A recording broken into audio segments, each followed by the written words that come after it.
എൻ്റെ തലയിലെ പ്രശ്നങ്ങൾ ഓരോ ദിവസം കഴിയുന്തോറും ഇങ്ങനെ കൂടിക്കൂടി വരികയാണ്. താരനാണോ വേറെ എന്തെങ്കിലും ആണോ എന്ന് എനിക്ക് കണ്ടുപിടിക്കാൻ പറ്റാത്തൊരവസ്ഥയാണ്. ഡോക്ടറിനെ കാണിച്ചു, മരുന്ന് കഴിച്ചു, ഗുളിക കഴിച്ചു.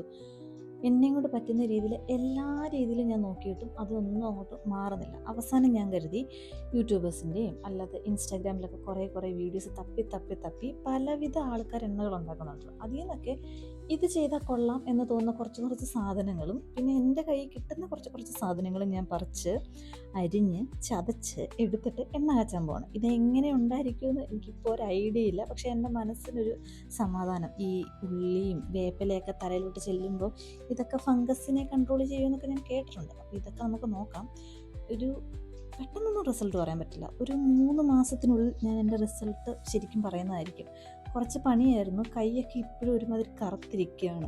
ഇതെല്ലാം കൂടി ഇടിച്ച് പിഴിഞ്ഞതിൻ്റെ അവസ്ഥ. അതിലും വലിയ രസം എന്താണെന്ന് ചോദിച്ചാൽ, എൻ്റെ എണ്ണയെക്കാട്ടി കൂടുതലും സാധനങ്ങളുണ്ടായിരുന്നു. എണ്ണയുടെ വില ഇങ്ങനെ കൂടി വരുന്നുണ്ട്. അമ്മയ്ക്ക് എണ്ണ തരാൻ ഭയങ്കര ബുദ്ധിമുട്ടായിരുന്നു. എന്നാലും എൻ്റെ അവസ്ഥ കണ്ടിട്ട് കുറച്ച് എണ്ണ എനിക്ക് തന്നു. പക്ഷെ ഞാൻ ഈ ആക്രാന്തം കൊണ്ടാണെന്ന് തോന്നുന്നു കുറേ സാധനങ്ങൾ അരിഞ്ഞു കൂട്ടി ചതച്ച് വെച്ചു. ഇതെല്ലാം കൂടെ എണ്ണയിലോട്ട് ഇട്ടപ്പോഴാണ് മനസ്സിലായത് നമ്മുടെ സാധനങ്ങളാണ് കൂടുതലെന്ന്. എന്നാലും കുഴപ്പമില്ല, എനിക്ക് ഭയങ്കര സന്തോഷമുണ്ട്. ഇനി ഇതൊന്ന് യൂസ് ചെയ്ത് നോക്കട്ടെ. ഇനി ഞാൻ എങ്ങോട്ടും പോകത്തില്ല. ഈ എണ്ണ കൊണ്ട് മാറുന്ന രീതി മാറട്ടെ. മാറിയില്ലെങ്കിൽ നമുക്കൊന്ന് ഫുൾ ബോഡി ചെക്കപ്പ് ചെയ്ത് നോക്കാം എന്താണ് പ്രശ്നമെന്ന്. ആദ്യമേ നമുക്ക് നമ്മുടെ അറ്റകൈ പ്രയോഗം നോക്കാം. ഒരു 2 മാസം ഞാൻ ഇതിൻ്റെ റിസൾട്ട് പറയാം.